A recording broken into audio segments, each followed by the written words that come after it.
ఓం మహాగణాధిపతయే నమః. ఓం గురుభ్యో నమః. ఓం శ్రీమాత్రే నమః.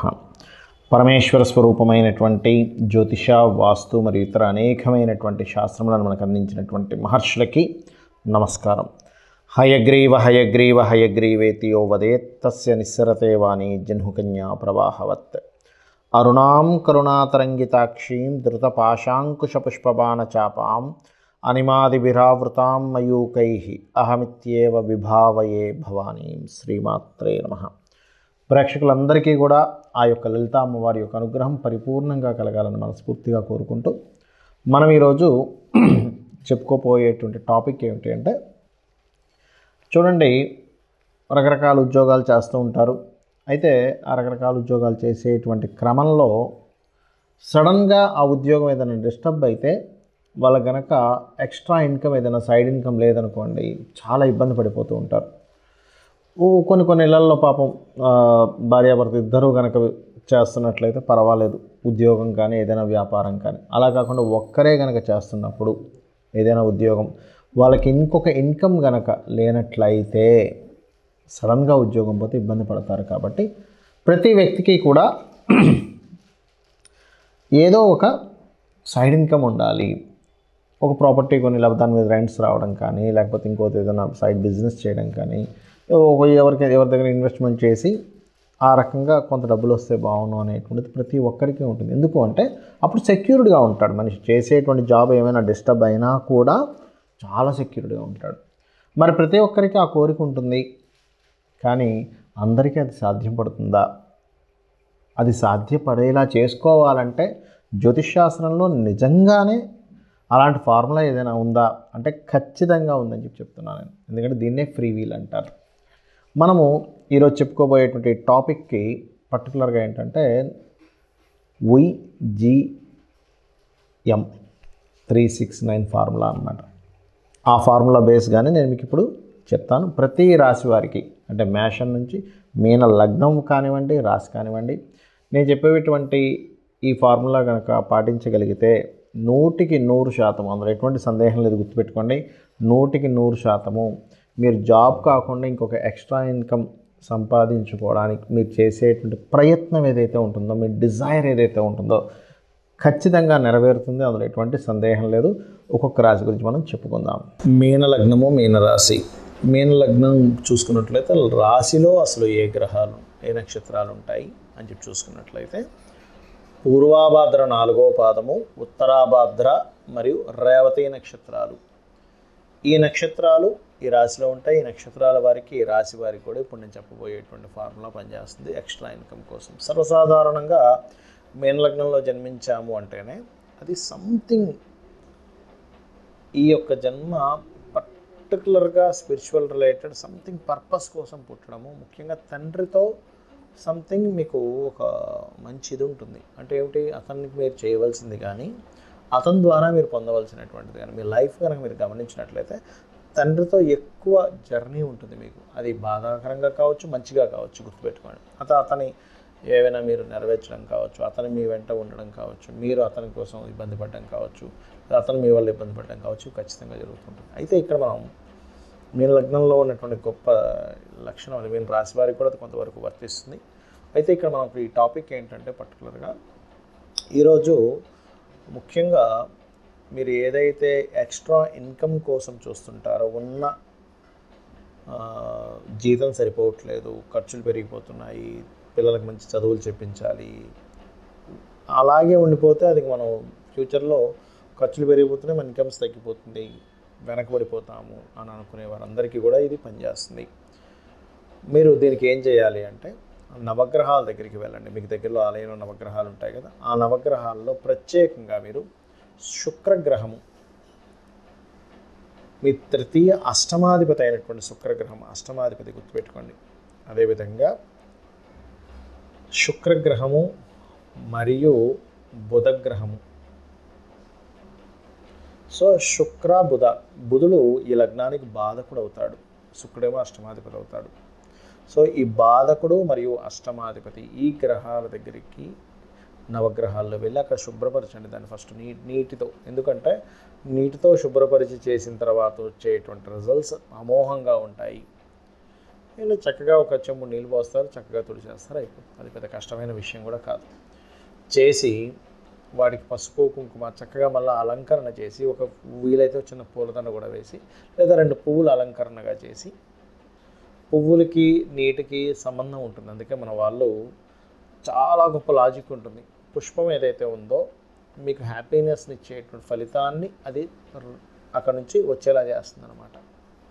కాబట్టి పుష్పాలు దొరకలేదు 2 అక్షంతులతో కూడా పూజ చేయొచ్చు.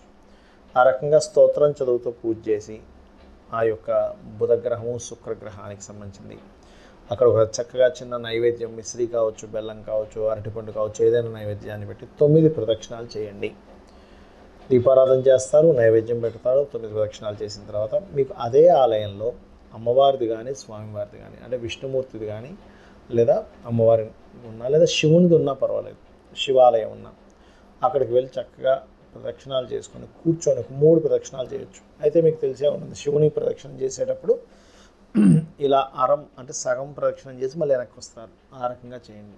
చేసి కూర్చొని మీరు ఏదైతే ఎక్స్ట్రా ఇన్కమ్ కోసం ప్లాన్ చేస్తున్నారో దాని గురించి ఒకసారి మెడిటేషన్లా కూర్చొని ఒక్కసారి మీరు ఓం నమో నారాయణాయ, ఓం శ్రీమాత్రే నమః, లేదా ఓం నమ శివాయ, ఈ 3 కూడా చేసుకోవచ్చు. చేస్తూ శ్వాస మీద ధ్యాస పెట్టండి. ఇప్పుడు కూర్చోండి. ఇప్పుడు నేను కూర్చొని శ్వాస తీసుకుంటున్నా లోపలికి. శ్వాస తీసుకునేటప్పుడు మీ ఆలోచన, మీ యొక్క కాన్సన్ట్రేషన్ మొత్తం ఈ నుదుటి భాగం దగ్గర పెట్టి శ్వాసను తీసుకోండి. తీసుకుంటూ మనసులో మంత్రము ఓం నమో నారాయణాయ అని కానీ, లేకపోతే ఓం శ్రీమాత్రే నమః అని కానీ, ఓం నమ శివాయ అని కానీ, ఈ 3 కలిపైనా చేయొచ్చు, ఏదైనా ఒకటైనా చేయొచ్చు. అలా చేస్తూ ఈ శ్వాసని ఇక్కడికి తీసుకుంటున్నట్టుగా భావిస్తూ మళ్ళీ వదులుతూ అదే నామం తీసుకుంటూ అదే నామం 1-2 నిమిషాలు చేయండి. ఇది మీరు బుధవారాలు, శుక్రవారాలు, శనివారాలు ఈ 3 రోజులు చేయొచ్చు, 3 రోజులు ఒకసారైనా చేయొచ్చు. ఇది పర్టికులర్గా మీకు ఏం చేస్తుందంటే మీ సోర్స్ ఆఫ్ ఇన్కమ్స్ని పెంచుతూ ఉంటుంది. ప్రతి జాతకంలోని ధనయోగం ఉంటుంది. దాన్ని ఎలా యాక్టివేట్ చేసుకోవాలనేటువంటి చాలా ముఖ్యమైనటువంటి అంశం. కాబట్టి చేయండి. అండ్ అలాగే మరొక విషయం ఏంటంటే ఇక్కడ వీటితో పాటు ప్రత్యేకంగా మీరు చేయవలసిన మరొక గొప్ప ఇదేంటంటే, మీరు ఈ వారాలు వీలైతే కనుక కాస్త నాన్ వెజిటేరియన్ లాంటిది తినకుండా ఉండండి. ఇది అంటే ఈ ప్రక్రియ మరింత బాగా పనిచేస్తుంది. సో మరొక విషయం ఏంటంటే, ఇది ఇప్పుడు ఇండియాలో ఉంటే పర్లేదు, మరి ఫారిన్ కంట్రీస్లో ఉంటే ఎలాగా, అక్కడ నవగ్రహ టెంపుల్స్ ఉండొచ్చు, ఉండకపోవచ్చు, ఒకవేళ ఉన్నా అలౌ చేయకపోవచ్చు దీపారాధన చేయడానికి. నేను చాలా యూఎస్ కంట్రీస్లో కూడా చూసాను, అక్కడ ఉంటాయి కానీ వాళ్ళు అక్కడ పెట్టనివ్వరు. దీపాన్ని ఇంకో దగ్గర వెలిగించండి అంటూ ఉంటారు. అప్పుడు ఎలాగా అంటే, ఇంట్లోనే చక్కగా మీరు పసుపు ముద్దతో మనం గణపతిని చేస్తూ ఉంటాం పూజ చేసేటప్పుడు. ఆ రకంగా పసుపు ముద్దతో 2 పసుపు ముద్దలతో బుధగ్రహము శుక్రగ్రహముగా భావించి సేమ్ యాజ్ ఇట్ ఈజ్ మనం టెంపుల్లో ఏదైతే ప్రక్రియ నైవేద్యం పెట్టామో దీపారాధన చేసామో ఆ రకంగా చేసి వాటికి పుష్పంతో పూజ చేసి స్తోత్రం చేసుకొని, బుధ శుక్రకు సంబంధించిన స్తోత్రాలు ఉంటాయి చేసుకోండి. లేకపోతే అవి రావు, నో తిరగట్లేదు అనుకుంటే ఓం బుధాయ నమః, ఓం శుక్రాయ నమః అనుకోండి. ఈ రకంగా చేసి వాటికి ప్రదక్షిణం చేసి ఆ పసుపు ముద్దను తీసుకెళ్ళి మొక్కల్లో వేసేసేయవచ్చు చక్కగా. లేనట్లయితే స్త్రీలు అయితే చక్కగా మీరు వాడుకోవచ్చు కూడా, దాని స్నానానికి వాడుకుంటారు చాలామంది, ఒంటికి పూసుకుంటారు కూడా, తప్పేమీ లేదు. అలాగే మరొక విషయం ఏంటంటే, ఇక్కడ వీటితో పాటు వాస్తుపరంగా కూడా మీరు గృహంలో ఉత్తరము, పడమర, ఆగ్నేయ దిశలు బాగుండేలా చూసుకోవాలి. అంటే అక్కడ చాలామంది తెలియక చెత్తాచెదారం పెడుతూ ఉంటారు. ముఖ్యంగా ఉత్తరంలో అస్సలు బరువులు ఎక్కువగా పెట్టకూడదు. పెట్టినట్లయితే దోషం ఏర్పడుతుంది, రావాల్సిన అవకాశాలు రాకుండా ఉంటాయి. అదేవిధంగా వైట్ కలర్ ఉండేలా చూసుకోండి. ఉత్తరంలో లైట్ గ్రీన్ కలర్ ఆగ్నేయంలో వచ్చేలా చూసుకోండి. దీనివల్ల ఏమవుతుందంటే, మనం చేసే ప్రయత్నం మన గ్రహస్థితి రీత్యా చేసుకుంటున్నాము, దీంతో పాటు వాస్తుపరంగా వచ్చేటువంటి శుభ ఫలితాలు కూడా రావడం జరుగుతుంది. అమ్మవారి అనుగ్రహంగా మీరు దిగ్విజయాన్ని పొందుతారు. మీరు చేస్తున్నటువంటి సాధన పూర్తి స్థాయిలో మీకు ఫలించాలంటే కొన్ని స్టెప్స్ పాటించాలి. అది ఆఖరిలో చెప్తాను, అదేంటో ఇప్పుడు నేను మీకు చెప్తాను. పాయింట్ నెంబర్ 1 గుర్తుపెట్టుకోండి. ఇప్పుడు చెప్పిన సాధన రెగ్యులర్గా చేయండి, రోజు చేయండి. రోజు ఎలా చేస్తారు? హ్యాపీగా చేయండి. హ్యాపీ మూడ్ని తెచ్చుకొని చేయండి. అబ్బాయి ఏదో చేస్తున్నావు, ఇది చెప్పాడు ఫలిస్తుంది కానీ అబ్బాయి ఏమిటి రోజు ఈ పని అనుకునే మూడ్లో చేయకండి. ఎందుకంటే మనము ఏ మూడ్లో చేస్తామో ఏ పనైనా కానీ దాని రిజల్ట్ కూడా ప్రకృతి అలాగే ఇస్తుంది, గుర్తుపెట్టుకోండి. Happy mood. అసలు ఈ భగవంతుడు మనకి మానవ జన్మనివ్వడం, మనం ఈ మానవ జన్మగా పుట్టడం చాలా గొప్ప విషయం. ఎంజాయ్ ఇట్ అన్నట్టుగా చేయండి, ఖచ్చితంగా పనిచేస్తుంది. అలాగే మరొకటి ఏంటంటే, మీకు ఇప్పుడు ఈ ప్రక్రియ వల్ల 100% మీకు సక్సెస్ వస్తుందండి. అందులో ఎటువంటి డౌట్ లేదు, గుర్తుపెట్టుకోండి. 100% వస్తుంది, వచ్చి తీరుతుంది. వచ్చిన దాంట్లో 1% నుంచి 10% లోపల మీ ఇష్టం, మీరు ఎంతైనా చేసుకోవచ్చు. ఎందుకంటే 1% అని ఎందుకు అంటున్నానంటే, ఒక వ్యక్తికి 1000 రూపాయలే రావచ్చు పాపం, అతనికి ఎక్స్ట్రా ఇన్కమ్. ఆ 1000 రూపాయలతో ఆ 1000లో 100 నువ్వు వేరే దానికి ఖర్చు పెట్టు అంటే పాపం అతనికి సాధ్యపడకపోవచ్చు. కానీ 10 రూపాయలు ఖర్చు పెట్టగలడుగా. 10 రూపాయలు, 1000 రూపాయలు, 10 రూపాయలు చాలా సింపుల్ విషయం కదా. ఆ 1% నుంచి 10% లోపల ఎంతో కొంత 1 నుంచి 10% గుర్తుపెట్టుకోండి, పక్కన పెట్టేసేయండి. డబ్బులు పెట్టేసి ఏం చేస్తారంటే, ఈ యొక్క విశ్వంలో చాలా గుప్తమైనటువంటి విషయము, చాలా సీక్రెట్ ఏంటి చెప్పమంటారా? ఆ డబ్బుల్ని తీసుకొని మీరు మొక్కలు నాటడానికి, మొక్కల కోసం మీరు వినియోగించండి. ఇక్కడ మీకు చాలామందికి సందేహం కలుగుతుంది. ఎందుకంటే నేను ఎక్కడ నాటుతాను సార్, నాకు అసలు ఎక్కడ భూమి లేదు, ఏమీ లేదు, నేను ఎలా చేస్తాను అనుకోవచ్చు. చిన్న చిన్న మొక్కలు ఉంటాయి తొట్టిలో పెంచేవి, అది మీరు సంపాదించుకొని ఇంట్లో పెట్టండి. మీ ఇంట్లో ఫుల్ అయిపోయింది, మీ చుట్టాలు ఉంటారు కదా, మీ ఫ్రెండ్స్ చుట్టాలు తయారు చేస్తూ ఉండండి, వాళ్ళకి ఇస్తూ ఉండండి. అది కూడా కంప్లీట్ అయిపోయింది, మీ చుట్టాలు మీ ఫ్రెండ్స్ సర్కిల్ మొత్తం కంప్లీట్ అయిపోయింది. అప్పుడేం చేయండి అంటే, మీకు డబ్బులు వస్తూ ఉంటే అది పెద్ద విషయం కాదు. ఎందుకంటే ఇంత మీరు చేస్తున్నారంటే మీకు కొన్ని, అంటే ఎంత ప్లేస్ కొనుక్కునే డబ్బులు ప్రకృతి ఇస్తుందంటే, ఎందుకంటే మీరు ఏం చేస్తున్నారు, ఫస్ట్ మీరు ఏం చేస్తున్నారు బాగా అబ్జర్వ్ చేయండి. మొక్కల్ని ఇవ్వడం ప్రారంభిస్తున్నారు. అంటే ఏం చేస్తున్నారు, కొంత భూమి ఈ ప్రకృతిని కాపాడడానికి ఆక్సిజన్ రిలీజ్ చేసేటువంటి ఒక మొక్కని ఇస్తున్నారు, మీ ఇంట్లో పెట్టుకుంటున్నారు ఫస్ట్. అంటే దాన్ని రక్షించడం స్టార్ట్ చేశారు, భూమిని రక్షించడం స్టార్ట్ చేశారు, చెట్టును రక్షించడం స్టార్ట్ చేశారు, మొక్కను రక్షించడం స్టార్ట్ చేశారు, ఎయిర్ని రక్షించడం అంటే ఎయిర్ పొల్యూట్ అయిపోతున్న దాన్ని రక్షించడం స్టార్ట్ చేశారు. అంటే చిన్నగా స్టార్ట్ చేశారు. మీరు ఏదో 1000 లక్షలు ఖర్చు పెట్టట్లా, జస్ట్ ఎంత ఉంటుందండి, ఒక 50 రూపాయలు 100 రూపాయలు చిన్నది వచ్చేస్తుంది మీకు. స్టార్ట్ చేశారు, మీరు ఇంట్లో స్టార్ట్ చేశారు. బాల్కనీస్లో, అపార్ట్మెంట్ అయితే బాల్కనీస్లో పెట్టుకోవడం. అయితే ఈ బాల్కనీస్లో కూడా ఇక్కడ ఫార్ములా చెప్తాను, సౌత్ వైపు ఆర్ ఈస్ట్ వైపు మాత్రమే పెట్టండి, నార్త్ బాల్కనీస్లో పెట్టకండి. ఇది వాస్తు స్టిప్ ఇది, బట్ చెప్తున్నాను నేను మీకు. ఈస్ట్ ఆర్ సౌత్లో పెట్టండి, నైరుతిలో కూడా పెట్టకండి. లేదా బిల్డింగ్ పైన ఈస్ట్ ఆర్ సౌత్లో పెట్టుకోండి మీరు మొక్కలు చక్కగా.